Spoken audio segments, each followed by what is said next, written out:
લાઈફનો એ લવ નથી જ. શું છે તો હું તમને પછી કહીશ. આગળ વધુ છે. એલ પછી શું આવે છે? I. I is equal to idle. Idle સમજો? આઈડોલ નહીં. આઈડોલ એટલે આદર્શ. આઈડલ એટલે બોલો આળસુ. આ લાઈફમાં તમે આળસુ બનીને બેઠા છો. તમારા વર્તમાન યુવાધનની સામે દ્રષ્ટિ કરું છું, મોટા ભાગે તમારામાં આળસ વધારે પડતી છે. સાચું બોલજો, એકદમ ફ્રેન્ક જવાબ આપજો. આજે સવારે કેટલા વાગે ઉઠ્યા હતા? 8 વાગે જેવો ઉઠ્યા હોય આંગળી ઊંચી કરો. 8 વાગ્યા પછી ઉઠ્યા હોય આંગળી ઊંચી કરો. 8 કે 8 પછી. અમારા દેશનું યુવાધન જેવો નહીં, હસવા માટે નથી પ્લીઝ. મેં તમને પહેલા કીધું આજની મારી શિબિરને મારે સિરિયસ કરવી છે. એક તો 8 વાગ્યા પછી ઉઠવું છે ને હજી તમને હસવું આવે છે? શરમ ના આવે?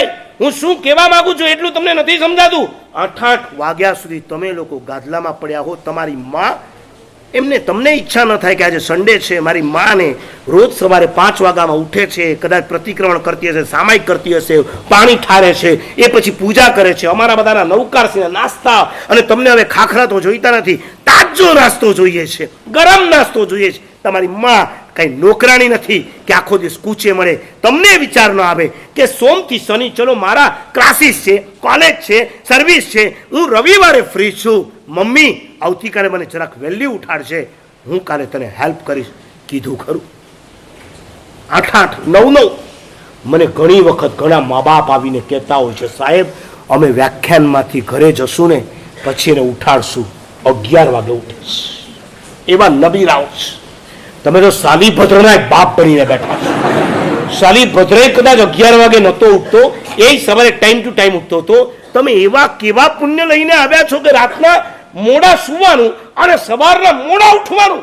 આટલી આળસ આ નથી શોભતી. તમે જો મને એમ કહેતા હો કે મારી પાસે ટાઈમ નથી, તમને અષ્ટપ્રકારની પૂજા કરવાનો ટાઈમ નથી, તમારી પાસે પ્રતિક્રમણ કરવાનો ટાઈમ નથી, રવિવારના દિવસે તમને વ્યાખ્યાન સાંભળવાનો ટાઈમ નથી, તમારી પાસે અઠવાડિયામાં 1 દિવસ સામાયિક કરવાનો ટાઈમ નથી, અને ગાદલા પર 10-10 કલાક સુધી ઘોરવાનો તમારી પાસે ટાઈમ છે નહીં. તમે લાઈફમાં ક્યારેય પ્રોગ્રેસ નહીં કરી શકો. If you don't change, if you don't grow, તમે ચેન્જ નહીં લાવો, તમારા જીવનનો ક્યારેય વિકાસ નહીં જ કરી શકો. If you don't grow, we are not really living, we are dead. તમારા જીવનમાં પરિવર્તન નહીં આવે તો તમારા જીવનનો વિકાસ નહીં થાય. If you don't change, if you don't grow, if you don't grow, we are not really living. તમે કોઈ જીવતા જાગતા માણસ નથી. લુહારને ત્યાં દમણ હોય છે, દમણ, એને ફુગાવવાની. એ જેવી રીતના ફુગાવતા રહ્યો એવી રીતના તમે માત્ર શ્વાસ લ્યો છો, એ રીતે તમે લિવિંગ છો. બાકી વી આર ડેડ. જેને આળસુ છે, આટલી આળસ, જેને કંઈ કામ ધંધો સૂજે નહીં. એક બાપ આવ્યો એના દીકરાને કે મારી સામે કે મારા સાહેબ ઉઠતો નથી, 10-10 વાગ્યા સુધી ઉઠતો નથી. અને છોકરો મારી સામે એના પપ્પાને કે પપ્પા પપ્પા ખોટું નહીં બોલવાનું, મારા સાહેબ પાસે ક્યારે ખોટું ના બોલાય. એટલે હું વિચારમાં પડ્યો, મેં એના પપ્પાને પૂછ્યું કે આ કહે છે કે તમે ખોટું બોલો છો ને તમે કહો છો કે 10 વાગ્યા સુધી ઉઠતો નથી. પૂછો ને સાહેબ એને જ આજે કેટલા વાગે ઉઠ્યો? છોકરાએ સરસ જવાબ આવ્યો મને કે મારા સાહેબ ઉઠી તો ગયો તો 8 વાગે, પછી 2 કલાક પથારીમાં પડ્યો રહ્યો. પડ્યા રહ્યો છો કે નહીં? આ તમારી સ્ટોરી છે ને તમારા જ બાપાની વાત છે, બીજા કોઈની વાત નથી. મારા બેટા ઉઠી જાય છે 8-8 ને 9-9 વાગે, પછી આળસ મળવાની, પછી જરા વોટ્સએપ ને ચેક કરી લેવાના. આખી રાતમાં કોના કોના આ ઓટલા પરિષદમાં કોણે કોણે શું ઠોક્યું છે. આ મોડર્ન ઓટલા પરિષદ છે. પછી એક એકને જવાબ આપવાના, હાય હું તો હજી હમણાં જ ઉઠું છું. શું કરીશ પણ આવા બધા મેસેજ કરીને કરવાનું શું છે? Time pass. આ બરાબર નથી. તમારી આ આદર્શ, આ આળસ, તમારી બેદરકારી બહુ મોટો હકીકતમાં ગુનો છે.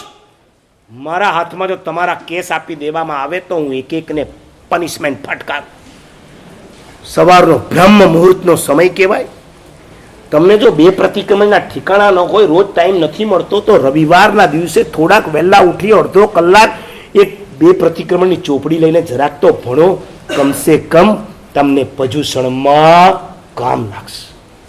મોડા પહોંચવાનું, સામાયિક લેતા આવડે નહીં, પછી ફાફા મારવાના, કાંઈ ન આવડે તો 3 નૌકાર કરી અને બેસી જવું. આ તમારી આદતો છે. તમને એમ ન થાય કે જે વિધિપૂર્વક સામાયિક લેવાનું એ વિધિ કેમ ન મને આવડે? ખાલી 10 સૂત્ર તમે ન શીખી શકો, તમે સારી રીતે 10 સૂત્ર ન બોલી શકો, તમને કોઈ ઈચ્છા જ નથી. મને એમ લાગે છે કે તમે જીવતું જાગતું નહીં, સાવ મુર્દાર થઈ ગયા છો. તમારું બોડી કામ કરે છે, તમારું માઇન્ડ કામ જ નથી કરતું. સાવ રૂટીનથી તમારું સંસાર ચાલ્યા કરે છે. ઉઠવાનું, ભાગવાનું, ખાવાનું, ભણવાનું, આવવાનું, એક્ઝામો આપવાની, બધાને એકબીજાની સાથે ચેટિંગ કરી લેવાનું અને સૂઈ જવાનું. કુછ હટકે, તમારી પાસે કોઈ હટકે જેવી કોઈ ચીજ છે?